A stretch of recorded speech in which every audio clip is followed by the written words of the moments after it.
प्यारे विद्यार्थियों, आज हम लोग रीजनिंग का पहला चैप्टर कोडिंग एंड डिकोडिंग पढ़ेंगे।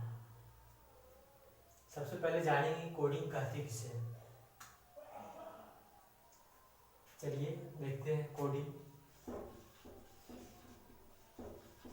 And decoding.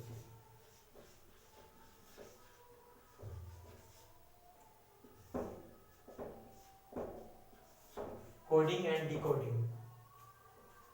Coding meaningful word को मीनिंगलेस वर्ड में लिखना ही कोडिंग कहलाता है। यानी हिंदी में कहे तो अर्थपूर्ण शब्द को अर्थहीन शब्द में लिखना कोडिंग कहलाता है। कोडिंग के उल्टा डिकोडिंग होता है, यानी मीनिंगलेस वर्ड को मीनिंगफुल वर्ड में लिख देना डिकोडिंग कहलाएगा। चलिए तो इसको हम समझेंगे कैसे। तो मान लीजिए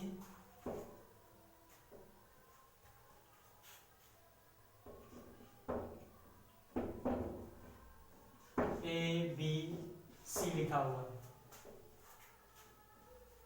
जो कि होता है, यही ये CBA लिख देंगे, ये कोई क्रम नहीं। या फिर ऐसे समझेंगे दूसरा वर्ड, मान लीजिए मैन ले लीजिए, MAN मैन, इसको उलट के लिख देंगे तो हो जाएगा NAN, जिसका कोई ऐसे पहले इसको कैपिटल लेटर में लिखेंगे। जब भी रीजनिंग की बात करते हैं तो इसमें कैपिटल लेटर होता है, जैसे MAN मैन, इसका मतलब होता है मैन मीन्स आदमी। जबकि इसका ऑपोजिट हो जाएगा NAM नाम, जिसका कोई अर्थ नहीं होता है।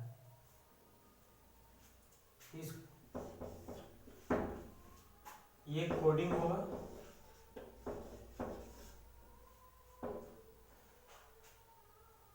यानी ये क्या हो गया कोडिंग, इसी का ये उल्टा क्या हो जाएगा डिकोडिंग।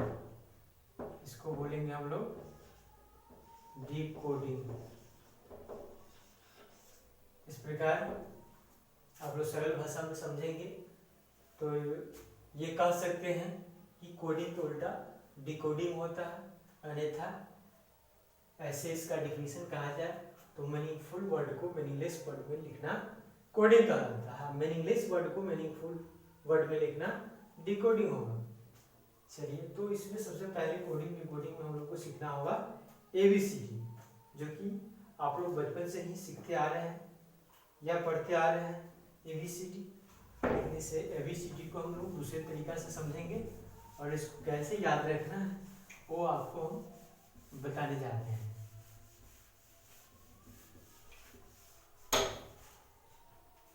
जैसे हम लोग नर्सरी से ही सीखते आए हैं ABCD, लेकिन यहाँ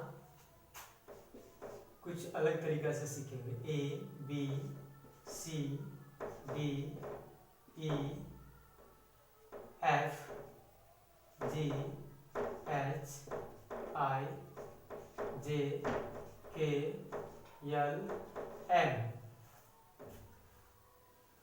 इसका अपोजिट लिखेंगे, M को उल्टा N होता है N O P Q R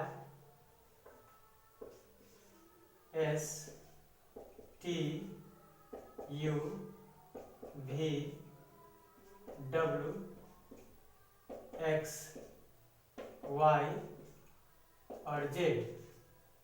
इसका क्रमिक मान याद रखेंगे।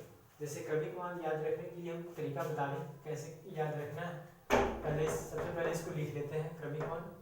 एक का क्रमिक मान 1 होता है, इसका 2 होता है, 3 होता है, 4 होता है, 5 होता है, 6 7 8 9 10, 11, 12, 13, 14, 15, 16, 17, 18, 19, 20, 21, 22, 23, 24, 25 और 26। टोटल नंबर ऑफ लेटर होता है 26। ये 26 लेटर्स को याद रखना है।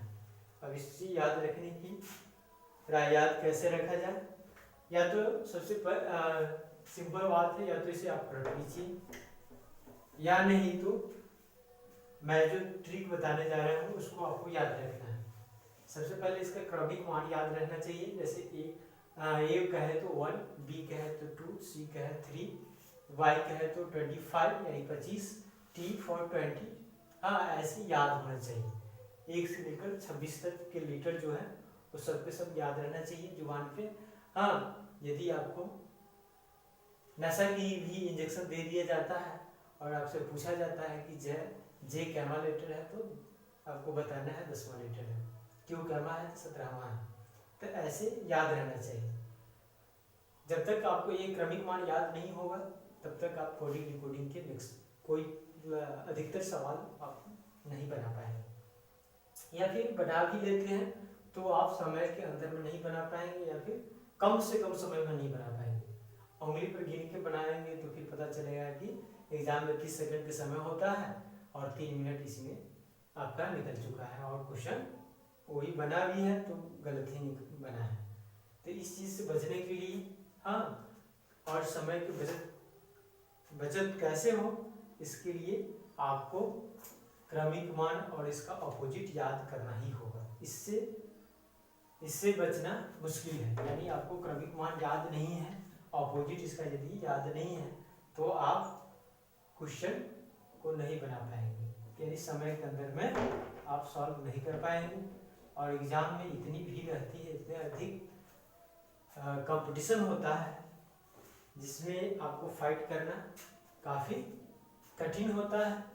लाखों के बीच में एक सीट के लिए लाखों स्टूडेंट अपियर होते हैं, और उसमें आपको फर्स्ट लाना है, तो आपको ऐसे काम नहीं चलेगा। यानी आपको मेहनत करना ही होगा, इसका क्रमिक मान आपको याद रखना ही होगा।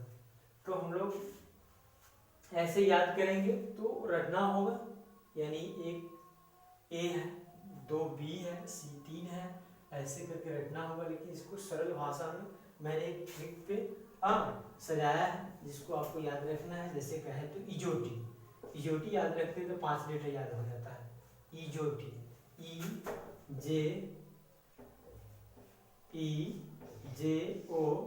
EJOTY। देखिए इसमें 5 लेटर है। इजोटी ये 5 के टेबल पर है, यानी 5 के पहाड़ पर है।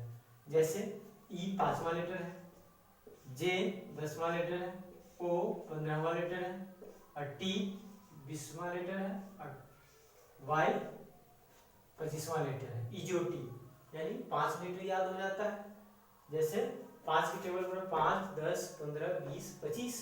इजोटी ई 5वां लेटर, जे 10वां, ओ 15वां लेटर, और टी 20, वाई 25। इस प्रकार आपको 5 लेटर याद हो जाता है। यदि ये 5 लेटर याद हो जाता है, इसके पीछे भी 5 याद हो गया, इसके आगे भी 5 याद हो जाए, वो कैसे? तो ई से पहले क्या होता है? तो डी होता है। तो ई यदि 5वां लेटर तो डी क्या होगा? चौथा लेटर। हाँ, ई के बाद क्या होता है? तो एफ होता है। तो ई 5वां लेटर है तो एफ क्या होगा? छठा लेटर होगा। इसी प्रकार जे से पहले क्या होता है? आई, जे 10वां लेटर है तो आई 9वां लेटर है। जे के बाद क्या होता है? के, तो जे 10वां लेटर है तो के क्या होगा? 11वां लेटर होगा। तो इस प्रकार आपको 5 आगे 5 पीछे याद हो जाता है। तो 5 लेटर ऑलरेडी ये याद है इजोटी, इसके पीछे भी 5 याद हो गया तो 10, इसके आगे भी 5 याद हो गया, याद हो जाता है। तो क्या हो जाएगा? 15 लेटर। और ए यानी एक पहला लेटर वो याद रहता है, और लास्ट में 26 यानी 26वां लेटर जेड ये याद है ऑलरेडी पहले से। तो 15 2 17 याद करने के लिए क्या बचा है? 17 3 20 26।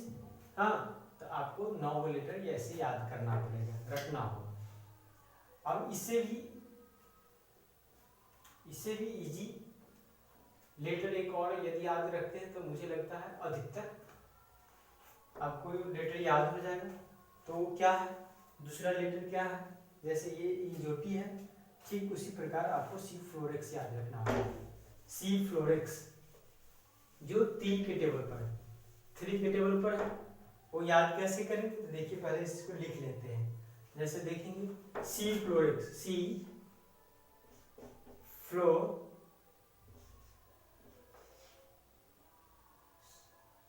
सी फ्लोरेक्स, सी फ्लोरेक्स,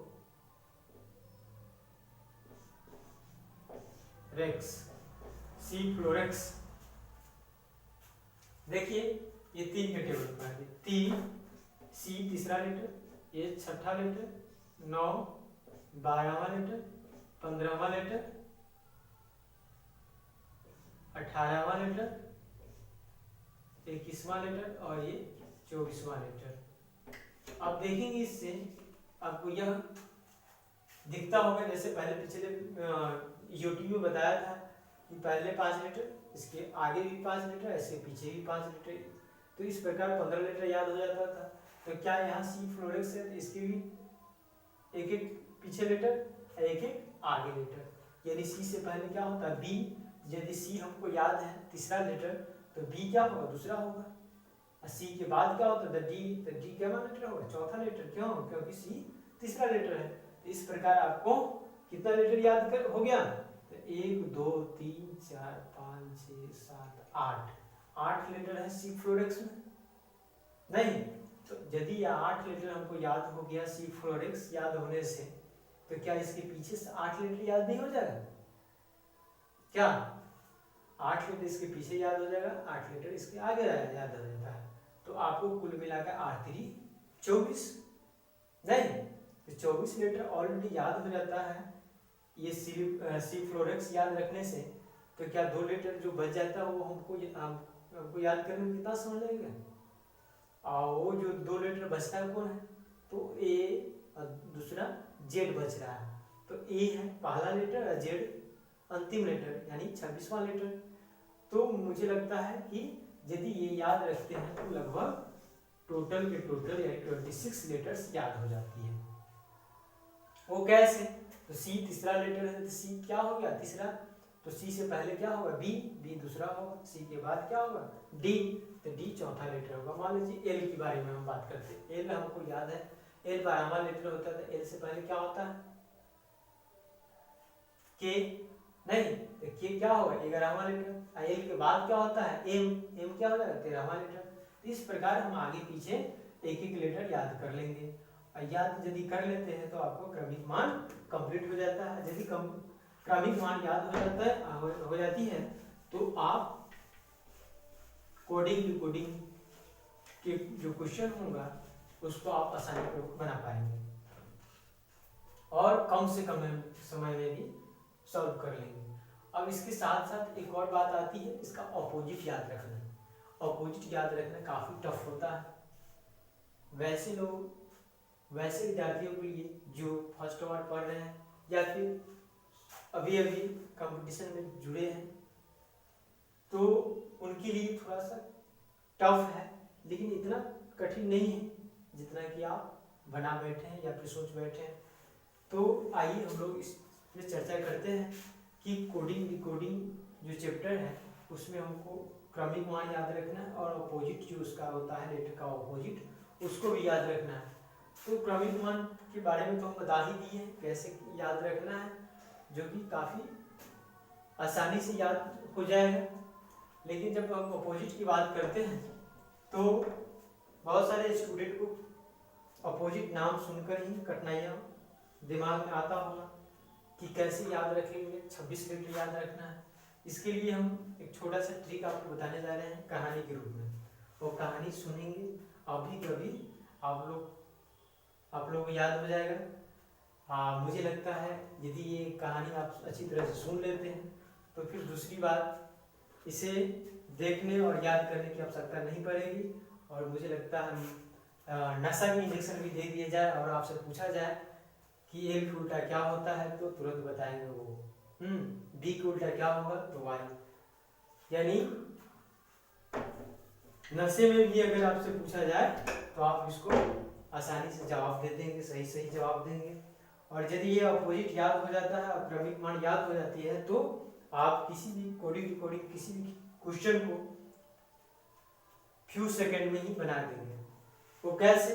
तो देखिए हम लोग अपोजिट पहले याद करते हैं, इसके बाद फिर बात करते हैं क्वेश्चन की। तो अपोजिट याद रखने के लिए मैं आपको एक कहानी सुनाने जा रहा हूँ और कहानी को आप लोग ध्यानपूर्वक सुनेंगे। आप कृपया शोरगुल नहीं करेंगे। चलिए तो हम बात करते हैं कहानी की। तो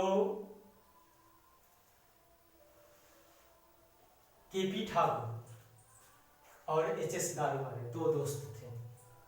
हम लोग बात कर रहे हैं दो दोस्त की। कौन कौन? केपी ठाकुर और एचएस दारूवाले।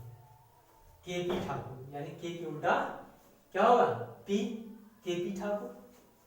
और एचएस दारूवाला, एच की उल्टा S, Daruwalla D W, D की उल्टा डब्ल्यू। केपी ठाकुर और एचएस दारूवाला दो दोस्त थे। केपी महाराष्ट्र के रहने वाले थे और एचएस दारूवाले बिहार के रहने वाले थे। दोनों काफी क्लोज फ्रेंड थे। 2015 में जब नीतीश कुमार जी ने, वैसे आप लोगों को पता ही होगा कि बिहार में दारू बंद हो चुका है, तो ये दारू बंद हुई कब? 2015 में 5 अप्रैल, यानी 1 अप्रैल को नीतीश जी ने मूर्ख बनाया। 1 अप्रैल को उन्होंने दारू बंद करने की घोषणा की और 5 अप्रैल को पूर्ण रूप से बंद हो जाती है। तो एचएस दारूवाले जो थे वो बिहार के रहने वाले थे। वो अपना जो जीवन यापन करते थे, वो दारू की दुकान किए थे, उससे अपना जीवन यापन करते थे। लेकिन अचानक जब नीतीश जी ने घोषणा किया कि अब बिहार में दारू नहीं बिकेगी, तो इनका जो मुख्य धंधा था वो व्यापार क्या था, धंधा क्या था? तो दारू बेचना। और बिहार में दारू बंद हो जाती है तो इनका जो रोजी रोटी था वो चौपट हो जाता है और उनका पालन पोषण करना, बच्चों को जो उनका बच्चा रहा होता है उनका पालन पोषण करना इनके लिए टफ हो जाता है, क्योंकि इनका जो व्यापार होता है वो तो पूरा बंद हो जाता है, जिसके कारण आमदनी का स्रोत पूर्ण रूप से बंद हो जाती है। तो अब ये सोचते हैं कि भाई अब करें तो क्या करें, कैसे अपना जीवन आगे मतलब कि चलाएं। तो इनके दिमाग में एक बात आती है कि क्यों ना अपने दोस्त के पास फ़ोन किया जाए। केपी ठाकुर जो महाराष्ट्र में फिल्म इंडस्ट्री के क्षेत्र में काम करते हैं, फिल्म बनाते हैं, यानी फिल्म निर्माता होते हैं। तो इनके दिमाग में आता है कि क्यों ना अपने दोस्त को याद किया जाए और इन्होंने फ़ोन लगाता है केपी ठाकुर को। केपी ठाकुर को बताता है, सारी वस्तुस्थिति बताने के बाद केपी ठाकुर बोलता है, ठीक है दोस्त, यदि ऐसा है तो फिर हम आपके बिहार में आते हैं और दोनों आदमी मिलकर फिल्म बनाएंगे। दोनों मान जाते हैं, दोस्त है तो स्वाभाविक है, तो बात मानेंगे। आप लोग भी दोस्त हैं आपस में, तो आप लोग भी मानते होंगे। एक कॉल पर पार्टनर आ जाना है आरडी पैलेस में, तुरंत पहुंच जाते हैं। या फिर आपस में कहीं जा रहे हैं, रास्ते में कहीं किसी से मार हो गया, तुरंत किसी को फोन करते हैं, पार्टनर देख रहे इसी से मार हो गया, तो तुरंत कहते हैं ना रुको रुको आ रहे हैं। तो ठीक इसी प्रकार इसका भी घनिष्ठ मित्र था। दोनों एक दूसरे को काफी मतलब कि काफी दोनों एक दूसरे के क्लोज थे, इस वजह से एक कॉल पर ही वो तैयार हो जाते हैं और मुंबई जैसा शहर छोड़कर तुरंत वो बिहार में आने के लिए एग्री हो जाते हैं और वो आते भी हैं। तो आते कैसे? तो वो जीटी रोड पकड़ के आते हैं। जीटी रोड यानी जी की उल्टा टी, जीटी यानी ग्रांड ट्रंक रोड, जो शेरशाह सूरी ने बनवाया था। जीटी रोड पकड़ के वो आते हैं। तो ये दोनों मित्र विचार करते हैं कि फिल्म के नाम क्या रखें। तो फिल्म के नाम वो रखते हैं मन, यानी फिल्म का नाम क्या रखते हैं? मन, एम उल्टा है मन। ये दोनों दोस्त नेपाल बॉर्डर के आसपास में जाते हैं फिल्म बनाने के पर्पज से। तो अब जो दोस्त मुंबई में रहे उनको बिहार के रोड के बारे में क्या पता, वो इधर अननोन शहर रहता है उनके लिए, वो इधर उधर देखते रहते हैं और चलते रहते हैं। चलने के क्रम में होता है कि पैर में उनको ठेस लग जाती है। ठेस लगने के कारण वो अचानक गिर जाते हैं। गिरने के बाद अंदर से आवाज आती है उफ। जब किसी को भी देखते हुए या फिर आप लोग भी कभी ऐसा इससे गुजरे होंगे कि अचानक चोट लगता है तो अंदर से कुछ न कुछ आवाज निकलती है। उस क्रम में चोट लगने के बाद इनके भी अंदर से आवाज आती है, मुंह से आवाज तुरंत निकलता उफ। तो जो दूसरा दोस्त रहते हैं वो कहते हैं लो ये भी कोई बात हुई। हाँ, चोट लगने के बाद उनके अंदर से आवाज आती है उफ, तो ये बोलते हैं लो ये भी कोई बात हुई। एल का उल्टा ओ, ई भी कोई बात हुई, यानी ई का उल्टा भी। यानी जैसे ही चोट लगता है गिरता है, मतलब ठेस लगता है गिरता है, गिरने के बाद आवाज अंदर से आता है उफ। यू का उल्टा एफ यानी उफ। तो बोलता है दूसरा दोस्त बोलता है लो ये भी कोई बात हुई, लो ये भी कोई बात हुई। एल का उल्टा ओ, ये भी कोई बात हुई यानी ई का उल्टा भी। गिरने के बाद वो चोट लग जाता है। चोट लगने के क्रम में होता क्या है कि वो पैर फूट जाती है। पैर फूटने के बाद होता है कि उसमें ब्लडिंग होने लगता है। अब ब्लडिंग जब होने लगता है तो कोई भी आदमी वो नहीं चाहेगा कि दर्द से करा रहे हैं और उसमें वो काम करे। तो अपने दोस्त को बोलता है कि दोस्त से मुझे एक ऐसे दुकान पर ले चले जहाँ की हम कुछ नाश्ता वास्ता भी कर ले और मेरा ट्रीटमेंट भी हो जाए। तो बोलता है ठीक है दोस्त, मतलब देखता खून से लथपथ रहता है तो फिर क्या करे, दोस्त को लेकर अपना चले जाते हैं। तो एक दुकान के पास जाते हैं, दुकान के नजदीक जाते हैं तो उस पर देखते हैं दुकान के आगे लिखा रहता है A to Z general store. A to Z general store यानी एक उल्टा Z, A to Z general store. वहां जाते हैं, वहां नाश्ता करते हैं। सबसे पहले वो ट्रीटमेंट करवाते हैं, ट्रीटमेंट करवाने के बाद वहाँ नाश्ता करते हैं। तो नाश्ता में क्या करते हैं, जिलेबी कचौड़ी। नाश्ता में क्या करते हैं, जिलेबी कचौड़ी।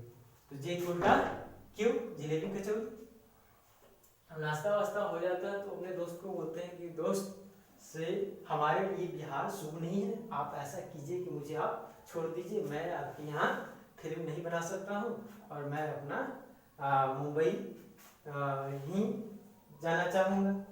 तो क्या करते हैं, ठीक है बोलते हैं दोस्त ठीक है ऐसी है ऐसा बात है तो ठीक है चलिए आपको हम छोड़ देते हैं।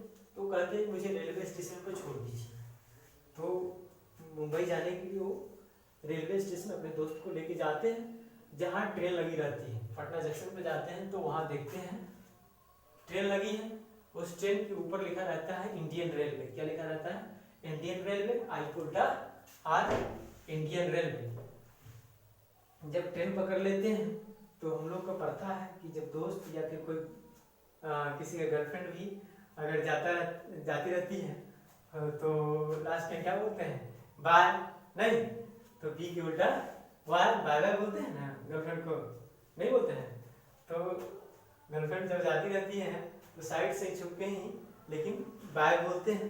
तो ठीक इस प्रकार वो भी अपने दोस्त को क्या बोलते हैं, बाय, यानी बी के उल्टा वाई नहीं। तो बाय, दोस्त तो गाड़ी पकड़ लिए, बाय बोल दिए, बी के उल्टा वाई हो गया। अब दोस्त जब जा रहे थे ट्रेन में तो ट्रेन में वो यदि आप लोग कॉम्पिटेटिव स्टूडेंट हैं तो मुझे लगता है कभी एग्जाम के पर्पज से कहीं दिल्ली, मुंबई या फिर अदर सिटी में गए होंगे तो ट्रेन में बहुत सारे छक्का मिले होंगे नहीं। तो इंग्लिश में छक्का को हम लोग बोलते हैं 6 यानी सी का उल्टा एक्स। तो इस प्रकार आपको सी का उल्टा क्या हो जाएगा, एक्स। और इस प्रकार ये पूरा स्टोरी आपका समाप्त होता है। और मुझे लगता है कि लगभग 26 जो लेटर है उसका सबका सब अपोजिट याद हो गया होगा। यदि अगर ध्यानपूर्वक आप इस कहानी को सुने होंगे तो मुझे नहीं लगता है कि अलग से इसे याद करने की आवश्यकता होगी। तो आप कल नेक्स्ट क्लास में करेंगे क्या, ये अपोजिट याद करके आवेंगे। जो कहानी मैंने सुनाया उसको आप अच्छी तरह से रिवाइज कर लेंगे। यदि खुद से नहीं होता तो आप किसी मित्र को, किसी सहपाठी को आप सुनावेंगे। और जिस प्रकार मैंने आपको बारीकी से एक एक लेटर के बारे में समझाए हैं, ठीक उसी प्रकार आप दूसरे मित्र को भी समझाने की कोशिश करेंगे, जिससे कि होगा कि आपको ये पूरा की पूरा लंबे समय तक याद हो जाएगा। और मुझे नहीं लगता है कि आप यदि इस कहानी को आप अच्छी तरह से सुने होंगे तो अलग से इसको याद करने की आवश्यकता होगी। चलिए यहीं पे ये कहानी समाप्त होती है, नेक्स्ट क्लास में नेक्स्ट बात करेंगे।